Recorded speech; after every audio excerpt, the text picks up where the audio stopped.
So walk me through the kind of company that you want Vista to be. So Vista, first of all, is an SPAC company, as you mentioned. We born with innovation in our DNA. We raised $800 million of cash, and today we are in the march of making our first acquisition. So we want to be the new breed of company in Latin America, an independent company that is focused on shale, have a high growth plan, and deliver value to their shareholders. I'm glad that you brought up raising money, because you listed in Mexico with a $650 million offering. You then continued to raise money from outside. How easy is it to raise money, and who are the investors that you're pitching to? Well, as you know, the SPAC is not an easy business proposition because you basically raise money with no asset. So what matters is your vision and your track record. But we got the backing from many investors, institutional investors from US, SPAC specialists, hedge funds, sovereign wealth funds from Middle East. So we have a big range of investors that have backing up. They like the idea, they believe it's a very good value proposition, and they believe in the track record of the team. That is probably the most important thing. Basically yourself is what you're saying. They like you. Yeah. So when you're talking to them, what's your pitch? Like, what do you tell them they're going to get if they invest with you? Well, they will get access to something that today does not exist in Latin America. When you look at the Permian company, you get access to unconventional, and getting access to unconventional is getting access to high growth, is getting access to high margins. We can do the same thing in Vaca Muerta. Vaca Muerta a few years back was a dream. Today is a reality. We made it a reality. And I think we will see a lot of economic life cycle of Vaca Muerta. I think we are just rubbing the surface in terms of unlocking the value of Vaca Muerta. Vaca Muerta has 300-meter thickness compared with 100 meters that you find in US. So in terms of richness of the rock, it's incredible what we can get from there. So you mentioned $800 million. How much money do you want to raise? What's your goal, your target goal for raising money? Well, we raised $800 million. That will give us the first platform, the first operational platform to get going. We probably will go back to the market sometime, and when we have our new opportunity, but that is going to be a second step. The company will grow in terms of EBITDA, in terms of production, on rate of 30 to 50% per year. So it's going to be a company that is going to grow from within very rapidly. Well, let's talk about the Shale acquisition. So basically, you wound up getting some of the drilling rights, about 1,000 acres in Vaca Muerta. You told me on the phone yesterday that 54,000 were in the core area. But don't you have to pay up? Because the Vaca Muerta is not a new story. You have the big majors in there. Do you have to pay up for that, and is it worth it? Yeah, look, I think we have access to a field that have a conventional production, therefore have facilities on the top. That is very important. It's in the core acreage of Vaca Muerta, so we find something that is like finding a block here in the middle of New York that have not been developed. So we were instrumental in finding a very good place. So we believe in terms of time to the market, time to money, we are in the right place. We have the facilities, we have the team, we have the money, we have the expertise. We will make it happen. So, and you mentioned near conventional. So one of the issues when I was at Vaca Muerta that I noticed is the infrastructure. So you don't have the pipelines that you need for takeaway capacity. The roads are literally a dirt road in the middle of the desert. How do you combat some of these infrastructure issues?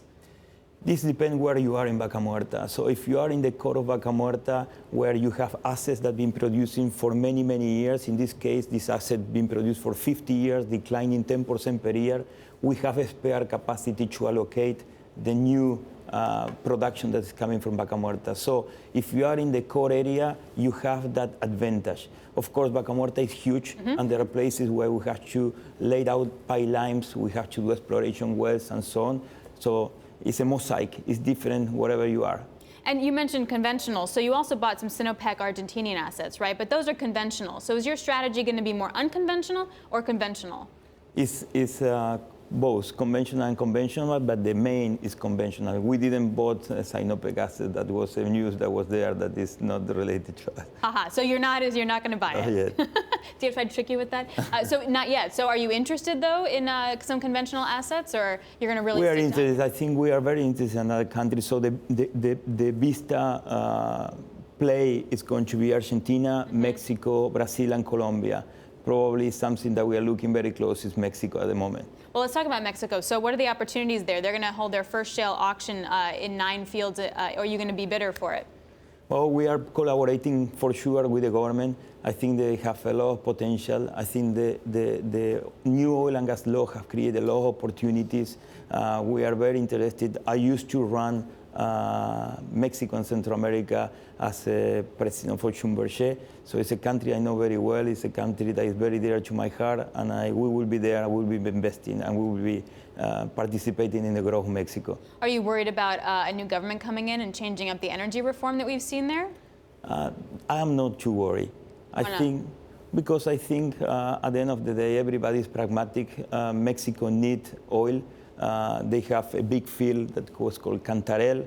This field declined today. Pemex need investment. The country need investment. They need new production. I think things are going to play right. And if you were looking at Mexico, would it be shale, or would it be conventional, or would it be offshore? We will be both, conventional, shallow offshore, and shale. We are not going to be in the deep water offshore play. And let's talk about how this all came to be. So I brought up Mark Papa at the beginning. So in the U.S., he's known as one of the fathers of shale. He is now part of Riverstone. He also has his own company. And it seems like it's a new generation of investment where you have an oil expert like yourself joining with private equity money to help guide them to the right assets. What's the truth in that?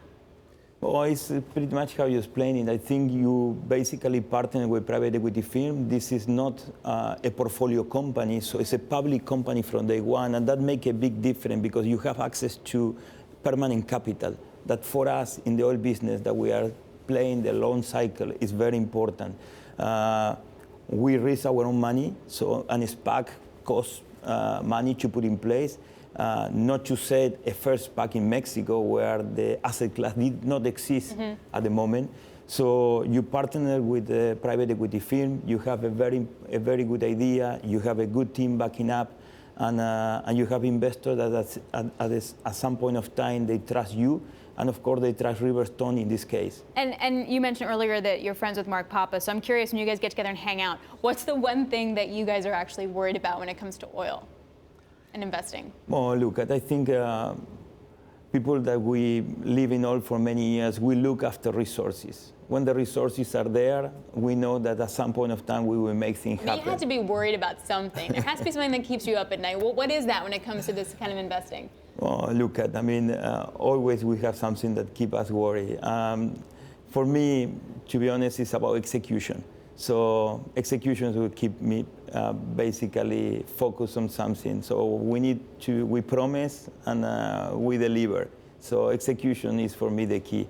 There are a few things that we cannot control, oil price, gas price, and so on. So not much to worry about that. We need to execute.